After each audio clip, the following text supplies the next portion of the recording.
we can bear fruit for God's kingdom. Mm-hmm. So, Amen. thank you. Well, let's talk about education. You're a longtime educator. Yes, sir. Why don't you just tell us some about your educational background to kick us off? So basically, right from when I was in elementary school, I knew that I wanted to write or teach, subjects like math or put it in a way that people would enjoy it. I love people learning to love what I love. And so math was one of those things. And so as a child, I would write little notes about how to do well in math. And that was sort of in my heart somewhere. However, in Nigeria, it's one of those things where as you go through the education system, we get put in tracks. And I did go to the medicine. The goal was to, like, the medicine track. The goal was to become a pediatrician so I could inspire kids to love learning, but just do well in life. People like Ben Carson had written books like Gifted Hands, Think Big, and those books inspire many kids in Nigeria and Africa, actually. And so that was a little bit of my background. So when I got to America, I got my degree in pre-med chemistry. I decided to then move into, basically education endeavors because my goal in life then was I was young and I wanted to make the most of my youthful years working with young people rather than, getting an advanced degree in my 20s. So I went and taught for 2 years at a high school, and then from there I started a tutoring center. So I've been in education now for over 10 years, and I've enjoyed it. I've enjoyed working with young people. And so I'm trying to see now how I can bring a biblical view to educating the young people, and especially those who are done with high school. But even before that, and we'll get to that piece a different day, but at least I want to really focus on educating the youth from their high school, later years, all the way to college in a biblical view. And some of what I think God has done in your life, coming from Nigeria as well, is He's given you a different perspective. Correct. I think you have a biblical perspective, Right. but I think you have a different perspective. And Right. sometimes that's helpful. Yeah. To have somebody that can look at things from a different angle, Right. to say, hey, is that right? Yes, yes. And but I find it fascinating because I even heard Ben Shapiro the other day. He was talking about the most successful people groups Yep. in the United States. Yeah. A lot of times in the media, you'll hear people talking about like white men a lot, Yep. but they're not the most successful groups Yeah. actually in the United States. Yeah. And Asians rank really high on there. But one of the groups that Ben Shapiro mentioned was Yes. people from Nigeria, and I thought, that makes sense with my life. Like a lot of the Nigerians I know are very successful.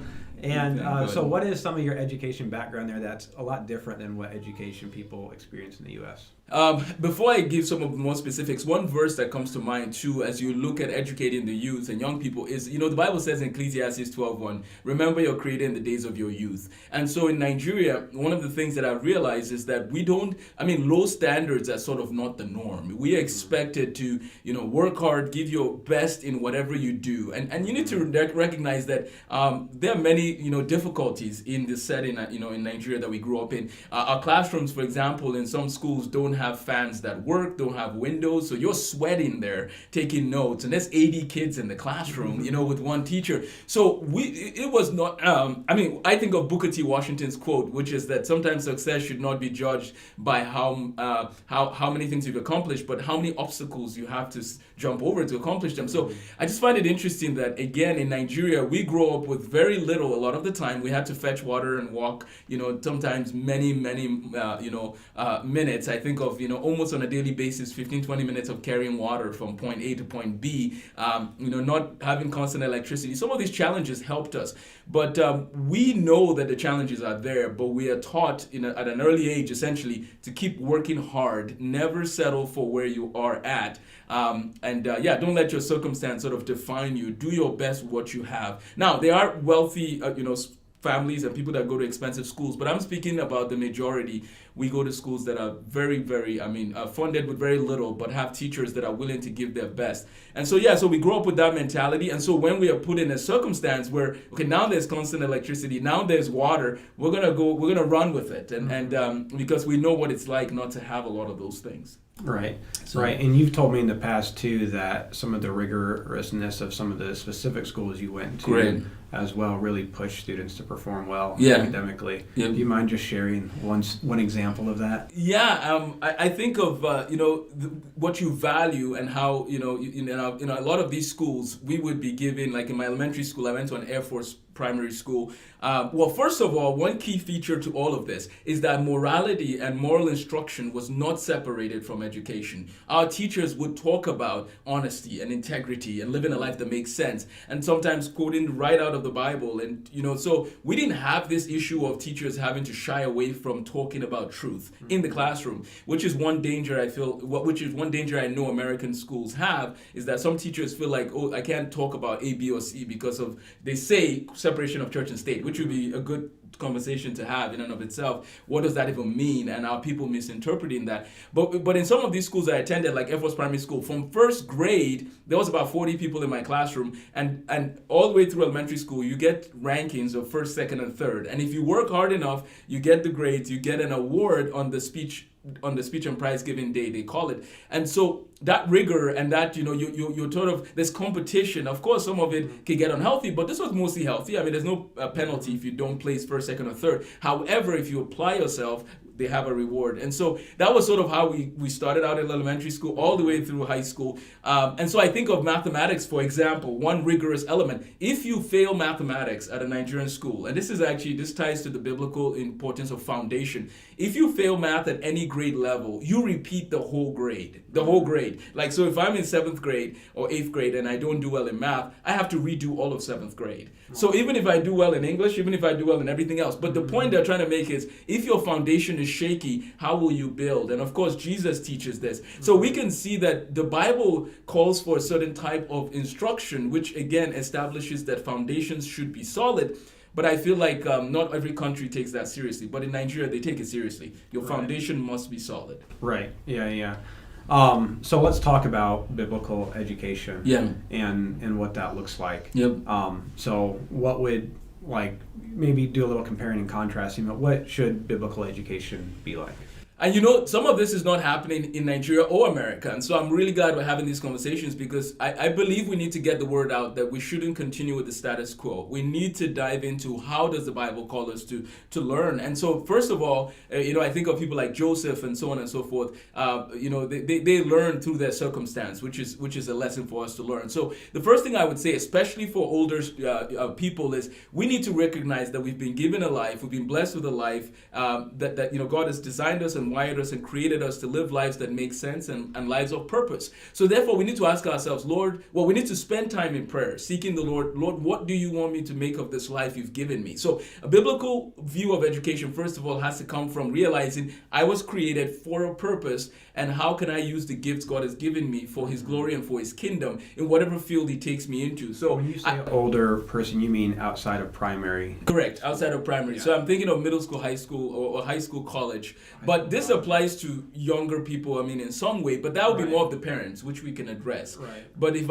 I zoom in on just the sort of high school, college age, so let's say 16 to 24, which is the key era of life, someone's life, because you're figuring out life and direction. Right. And so I think that we should not remove the importance of spending deliberate time in prayer, in the Word, seeking counsel for that direction. Because so you notice in my story, right from 3rd or 4th grade, right, and it goes back to Jeremiah chapter 1 verse 5, you talk about how God has wired us to do certain things, or we look at different parts of the scripture. You can know from a young age what direction you might be called to go. This idea that you have to be a teenager or college student, I think that's one error and flaw we need to stop with. Because God, I have, a son, for example, who loves animals, and you ask him about, what is this bird? And he can tell you this bird or this animal. And if he doesn't know it, he's going to research it right away. But he also loves law enforcement. So this is just a quick example of how this can all work together. And one day I was sitting there, and we pray, you pray for your children, and you think about, okay, what is God showing us in how we guide and encourage our children? And one day I was just walking around the house, and something occurred to me, and I called my wife and said, this is something that is amazing, but I think I've found a perfect career for one of our sons, who is so excited about, again, law enforcement and animals. And I said, maybe he's a DNR officer, Department of Natural Resources, going out there, making sure people are abiding by the principles. But then you get to see some of these animals, and you get to do. So anyways, and I mentioned that to him, and he was so excited, running around the house. So my point is, he's young, but he has some direction. People might not know this, but you're a medical physicist. Correct. And you're getting your advanced degrees, a PhD right now. Yep. And so you're highly educated. Correct. So you're speaking this as somebody who has gone the education route. Correct. Yes. Yep. And by God's grace, I love learning and growing in that. And so when he said that, I was excited for him. Now I want him to go. I want to encourage him to go to college and stuff. And he's interested. I mean, he's working hard in his school. But do you see where parents again have to keep? Now, a biblical view of education involves spending that time seeking the Lord in prayer, in the Word, with counsel, seeing what gifts God has given us, and then seeing how we can use those gifts for the glory of God. Well, I think you said something key, too, with the idea that we're made for a purpose and to glorify God. Yep. And I think we've actually lost some of that meaning, because there's plenty of jobs out there that don't have a purpose that betters society. Wow. There's even jobs out there that have purposes that destroy society. Correct. Yeah. And so so it's actually important that your job doesn't just serve you. Yep. And so because the thing that you'll hear again and again, that young people hear again and again, is it's all about what makes you happy. Wow. If you can be happy when you go to work, then you'll never work a day in your life. Correct. And actually you have to be serving something greater. Yep. With that, even like we haven't got to God yet, which is the ultimate goal. Yeah. Work as unto the Lord. The Bible says it again and yes. again. But the idea that you're doing something that betters society, and there's actually a verse in Ephesians 4, and I love this verse that talks about this. But it says, "He who steals must steal no longer, but rather he must labor." And then listen to this: performing with his own hands what is good, so that he may have something to share with one who has need. And so there's several ideas that are going on here, but the idea of performing with his own hands what is good, like what you're doing as a job or a career should do good for society at a really basic level. And then obviously not stealing, but giving. Like there's a swinging of the pendulum here for the Christian. But just that simple principle of doing what is good. Am I doing good with what I'm doing? And there's lots of jobs that aren't glamorous that do good. A janitor, cleaning a building is doing good for society. And so it doesn't mean glamorous per se, but I would rather have somebody doing that than doing what they love, but it not doing good for society. And so you see people that just want to make money. And if your heart is set on just making money, then the chance it's very easy to get led astray. And you're making money, but you're not doing good for society around you. Wow. And that reminds me of 1 Timothy, where he reminds him about, the love of money is the root of all evils, and people seeking after that, which is an important piece of our discussion here, because sometimes people go to school thinking about just money, and that's a dangerous way to look at it. So I would really encourage, again, young people or parents listening, that again, we have to first of all, of course, seek the Lord in prayer, pray about the issue, as we should with any issue, and then spend time in the Word as we read and learn. Again, we get direction, and then seek counsel. So when you take that, that's number one. And then number two, okay, so what are the skills and the tools God has given you? What are the, you think about when people get to certain careers and so on, it's not just sometimes your skills and your tools, but also where you've come from in life and just the things you've learned along the way and how those things can help you in your profession. So I think those are all key elements, and I really want to encourage young people to don't go with the status quo. I just graduated high school, I have to go to college, I have to pick a random major. No, take a step back, think about why do I exist, and then go from that perspective, because your life is not an accident. You were made for a purpose.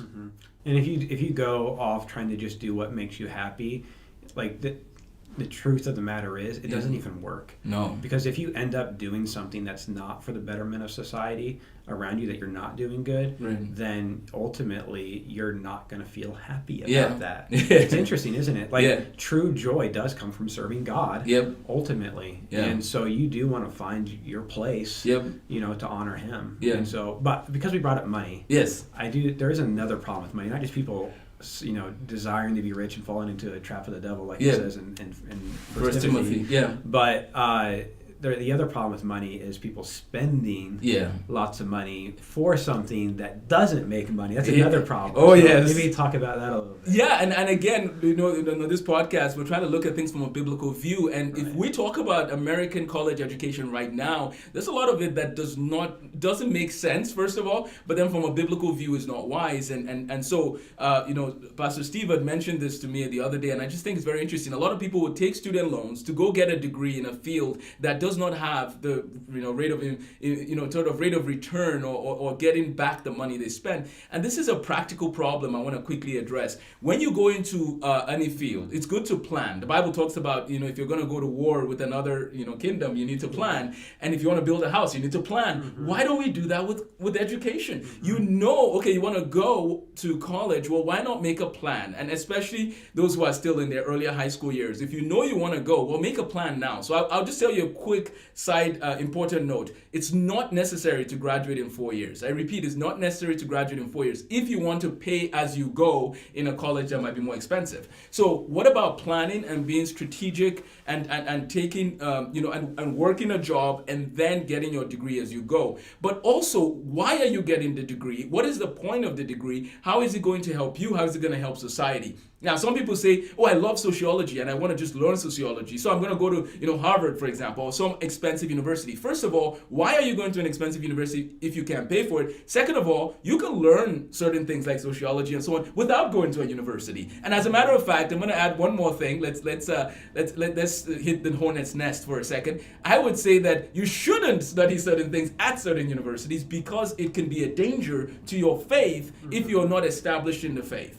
Right. I repeat again, if you're not established in the faith, it's probably not wise to go into the lion's den and study sociology. So we know that there's a lot of sociology professors who don't like the Bible, don't like the teachings of the Bible. We've heard some that have gone viral here and here, there, and the other. But so we need to be careful with what we study well. I even say, if we have any college students watching this, like I have college students right now in our church hearing weird stuff in their classrooms, and they're reaching out and asking me questions. And I just say, hey, we invite that. Like if you're hearing stuff in the classroom that challenges your faith, come talk to come talk to your pastor, come talk to some people that that have given themselves to the faith.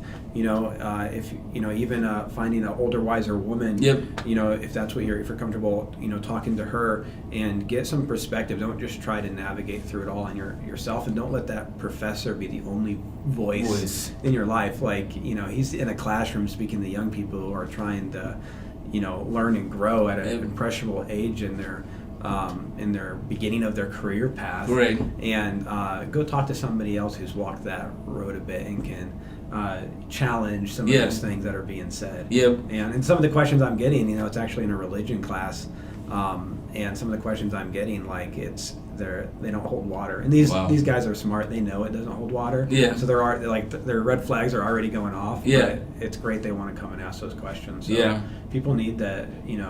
I think the church does have a place in this, and if you will, being that sensible and sound voice of the faith when students are being challenged in the classroom.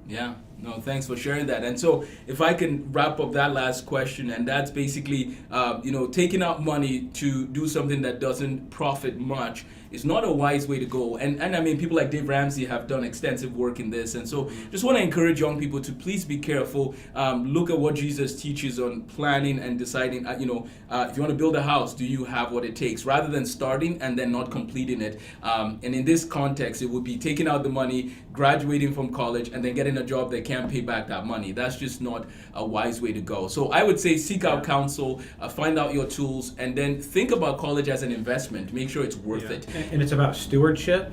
That'd be a biblical word. It's about not squandering. Correct. It's a biblical word. And it's about taking responsibility as well. So if you're in a situation where you have done those things, like you do need to take responsibility for that. I get really concerned, I think, and it's coming not just from young people, but younger, generations for sure, where there is a student, loan crisis.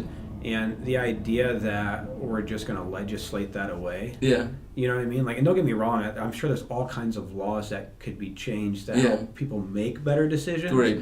But it's very concerning that if you think the way to solving this isn't personal responsibility, there has to be at some level a character element.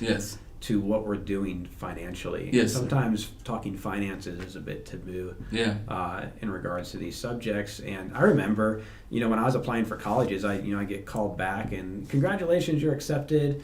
And oh man, yeah, I know that sounds expensive, but hey, guess what? We'll send you all the processes for you taking out loans. Yeah. And it would be no problem at all. And it's like, and the person I'm talking to on the other end is somebody who's like 2 years older than me. Yeah. And it's like, you know what I mean? And yeah. they're like, you can really get led into this stuff real fast and not be talked through it. And when we're called to, be people of much better stewardship.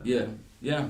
No, thanks for clarifying that. And if you, and Pastor Steve knows that I do a lot of writing and all that. So if you wanted the nitty gritty, then let us know that, as far as, you want to go to college, but you want to get into some nitty gritty conversations. Sure.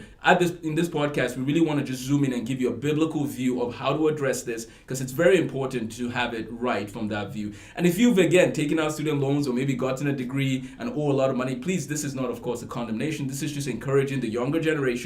And then please take responsibility wherever you're at. So, but no, yeah, thanks for letting me share that piece or that answer to be wise in stewarding what God has blessed you with. Right, absolutely. So. Absolutely. And there is, you're a math guy. Yep. There is math involved in this. And it has to do with interest. Yep. And it has to do with compound interest, right? Yeah. And so, like, and some people watching this may not know this. Yeah. Hopefully, if you're older, you know this. But you take $100,000, or you take $300,000, and you put that in just the S&P 500. So what the market's going to do, and in almost 10 years, that turns into $1 million. Wow. So you're like, wow, investing can turn a great return. But here's the thing, that same principle that's at work there, compounding interest, works against you if that's debt and not investment. Yes, sir. Right? And so, I had friends that got into 6 figures of debt going to a Bible college. Yeah. And it's like, what, on earth? You know what I mean? That's dangerous stuff. Yeah. And the Lord loves them. I'm sure they've learned and worked through that. Yeah. But, that compound interest, $100,000, with whatever interest rate you're having to tackle, that's a hard thing to overcome. Yep. And so you're going to need, what kind of job did you get out of that? Correct. That's going to, eclipse that, burden. Yeah. So you have to be really smart about this stuff. Yeah, and I think one thing I'll add too, Pastor Steve, is I think we as a culture, we've really we've compartmentalized, okay, I'm going to go to school to learn this, and when I'm home, I don't need to learn whatever. Right. And it's like, again, you can do some, they call it, autodidactic. So, where you're a self-driven learner. Why don't you also make a plan and learn? And these are things I love to do, and I'm sure Pastor Steve does too. If you wanted, for example, Amos, help me out. I want to have a plan to study A, B, or C. Okay, sure. I'm sure there's books we can think about and people you can talk to. But the point is, you can learn informally a lot of things rather than going to a classroom and paying that money. So find a track that gets you a job that will feed your family and, that will do good to society and be a blessing to you and your family. And then also look at how you can learn some things on the side. For example, we have a mutual friend and who loves working with his hands and does some work in plumbing. But you go to his house and he has a whole library of books that he's studying, And so just because you might have a job where you're working more outside on power lines and so on, doesn't mean you can't go home and study some, John Newton or William Wilberforce and Noah Webster. You could do that. So please, let's not allow our jobs to stop us from being lifelong learners. Mm-hmm. And there's education is changing so much now too. COVID, I think, accelerated this a few years with online learning and stuff. And so, but all of those things cater to self-learning. Yeah. And so people acquiring those skills of, some of that self-discipline is going to be really valuable for young people as they continue, yes, sir. To grow and learn. Yeah. And so, we got to teach people how to learn as yes, part sir. of the process, not just, give them the information. So, cool.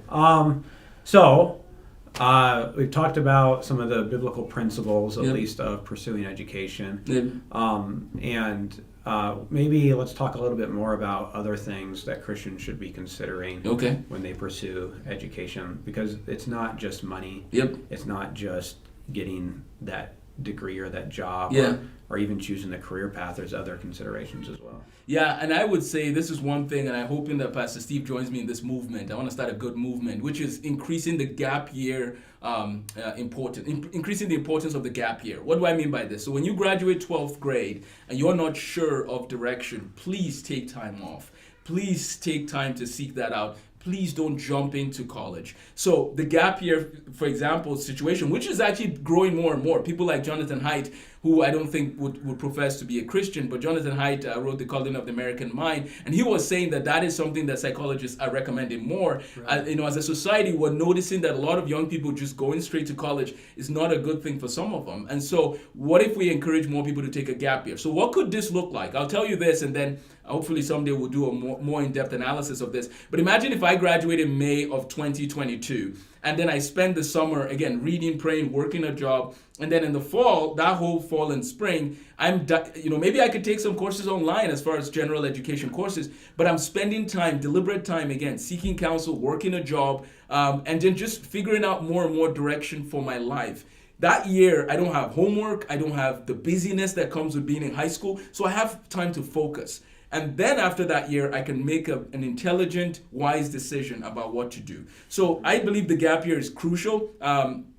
For some people, for example, if you want to be a stay-at-home mom, I was telling my wife the other day that maybe we need more people who, if they want to be a stay-at-home mom, maybe spend some time with helping a mother out and just learning and growing in that way, rather than jumping into college again and that distracting you from what you believe you're called to do.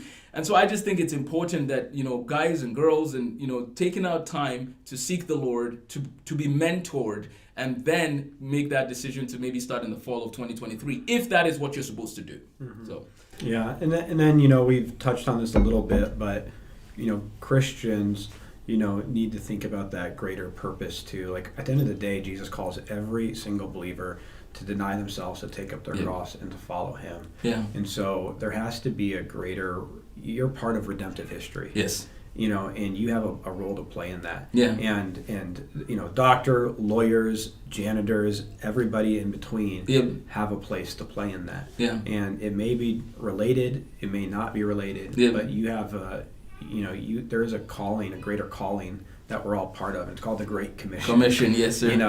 When God gave instruction to Adam and Eve, He told them to be fruitful and multiply and fill the earth. Yeah. Then sin comes into the picture, and now sin has filled the earth. But the Great Commission is the reversal of that, because of the cross of Christ, where He says, now, having, purchased for us that once and for all, that redemption, now he sends out His disciples and says, make disciples of all the earth. And so now the gospel is going forth and it's changing the earth. And so one day, He'll have a people from every tribe, tongue, and nation, singing, holy is the Lamb, and so there is a greater purpose in our work in this, and we should think about that, holistically as we pursue these things. And again, getting us out of that mindset of it's all about me. Yep. No, thanks for reminding us. Yeah. Good. Okay. So let's talk about something a little more specific that I think hits on some issues that are going on in the culture today. But speaking up in the classroom. There's lots of, in a secular university, there's lots of bad voices. Even some of the stuff I'm seeing coming through the news recently about NDSU and just different things that are going on. Some of the stuff you've told me about emails and stuff messaging that constantly gets coming out. And I'm like, we're in North Dakota. North Dakota is has to be one of the more conservative states, in America. And there's some really worldly ideologies that are just rampant, even in a conservative state like North Dakota.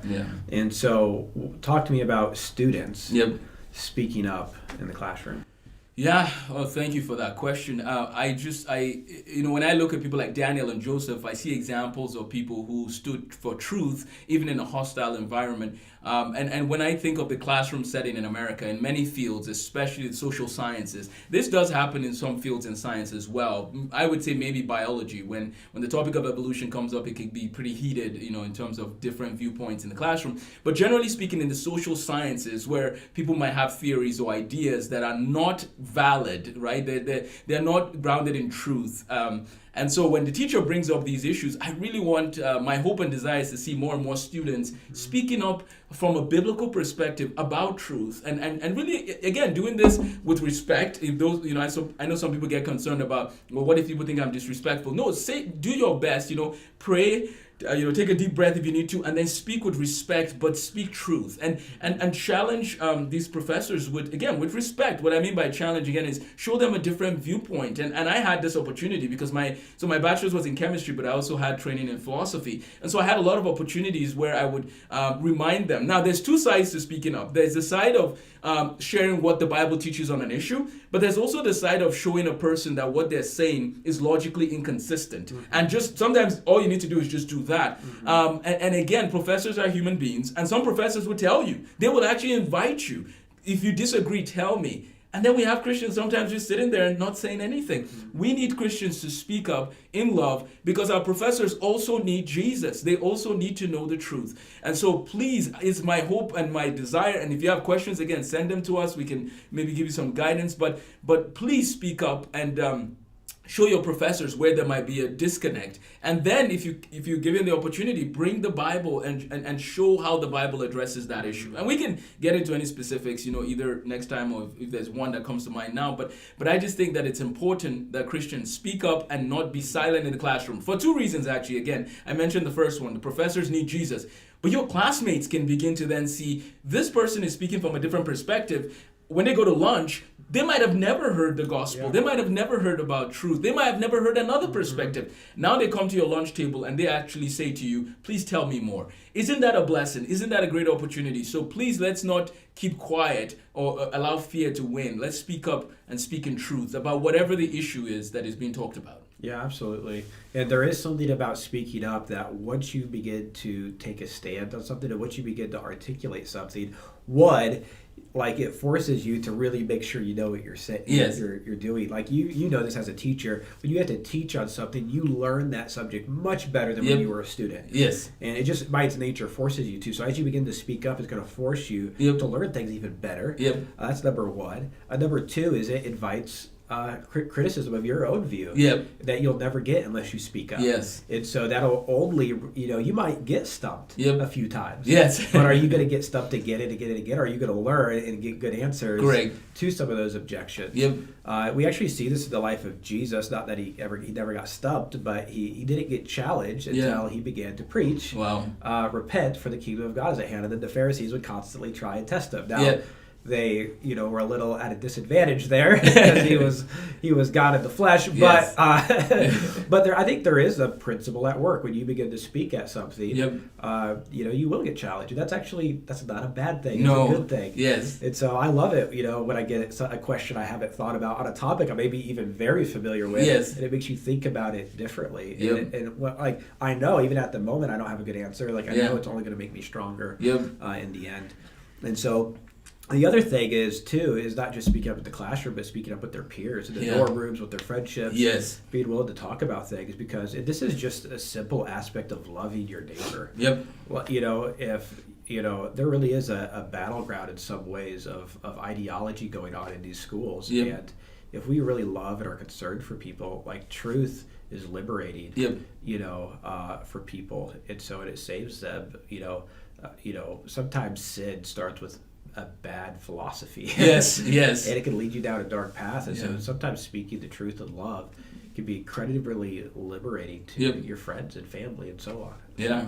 So speaking up is important. Yeah, and when you mentioned that, I actually remember being in the dorms one time in a common area back when I was in my undergrad, and they were having a conversation about sex outside of marriage, and I made a comment about, basically I said it was a sin, or that, oh no, I believe this is what we should do, and I remember some of the guys laughing and what, you believe that? They had grown up, maybe some of them thinking that this is not an issue, and then here they meet this guy who's like, oh no, we should follow God's word on this issue. And so there they were exposed to someone who had a different view but also had backing for that view. Again, let's not belittle those conversations, because that conversation, I'm just giving an example, could have helped or saved somebody from getting into serious sin. So please, let's not shy away from that. And when we go to these schools or wherever we find ourselves, as you said, we are ambassadors of Jesus Christ. That is our primary goal there. We want people to know Christ. And people start to watch you too. Yeah. So you might not win them with that comment. Correct. But they're going to start watching your relationships. Yep. And they might say, hey, that guy has some really healthy relationships. Yes. Maybe I should, maybe I can learn from him. Correct. Maybe he is doing something that works. Yep. So, Amen. Yeah. Awesome. Well, Amos, thanks for talking to us about education today. There'll be probably many more conversations to come. Yeah. But I think it was edifying, so I appreciate it. Yeah, thank you, Brother Steve. Awesome. Thanks for listening. Yeah.